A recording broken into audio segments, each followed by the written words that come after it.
Southlake Church is located outside Portland, Oregon, and for a decade, they made it their mission to serve at-risk schools in their community. I think it started for us with Roosevelt High School, when our church really caught a vision for how we could make a difference in kids' lives. Southlake poured energy and resources into transforming the school. We were running the clothes closet, the food pantry, after-school mentoring program.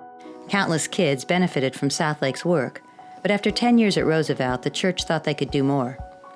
The student that I'm helping is a senior, and he doesn't have basic reading and math skills. And so I started thinking about, well, what if we started with the kids younger and speaking into their lives sooner? Southlake had an epiphany. The church has always been in the business of caring for marginalized people, for the poor, for the stranger, for the sick, for the incarcerated. Literacy is the gateway to success for those people. If students aren't on track with their reading by third grade, they are 4 times less likely to graduate from high school. And for students living below the poverty line, that spikes up to 19 times. Reading opens us up to so many possibilities. Think what your life would be like if you couldn't read. It's anti-poverty, it's anti-incarceration. It's a pathway to participating in society that when you're not a reader, it's going to be a lot harder for you. Southlake saw the problem. They had the people. They were motivated to volunteer, but where to start? For guidance, they sought out a local nonprofit that specializes in early childhood literacy.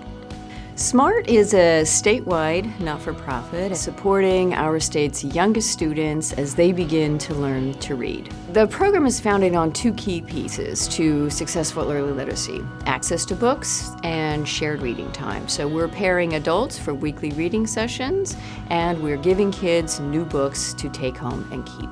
So we just saw that as being something very focused, very simple really, but just something that we could do. When Pastor Kip brought the need to the church, the response was overwhelming. And he didn't get 1 hand raised, he didn't get 5 hands, he got about 100 people. So I do remember looking at a spreadsheet and going, that's all from Southlake. Look at what a great message is being put out to the community. People in our churches want to make a difference. They want to do more than just come and spectate. They want to be, activated.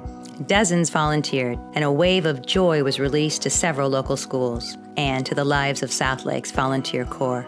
I feel like it's a breath of fresh air for the kid in the day, and it's definitely just a magical little moment for me. You feel loved. They don't care that I'm not their family, that I'm bald, that I'm old, that they didn't know me a few months ago. When I show up, they welcome me and they love me and they're excited for us to get started. It's so fun to see when they do start reading. I mean, they're just excited. They can't wait till the next time, They love having somebody just be with them, focused only on them, to read for 20 minutes. Any one of us in our church can do that. I'm hopeful that the Southlake story is just the first chapter. If a whole body of people want to come together and know their neighbors and love their neighbors, going to the schools is the place to do it. And I can tell you that in almost any school, there is a need for reading volunteers. I mean, just imagine what difference we could make out there if everybody took an hour out of their week to go read with these kids and give them, a brighter future. I mean, that's incredible.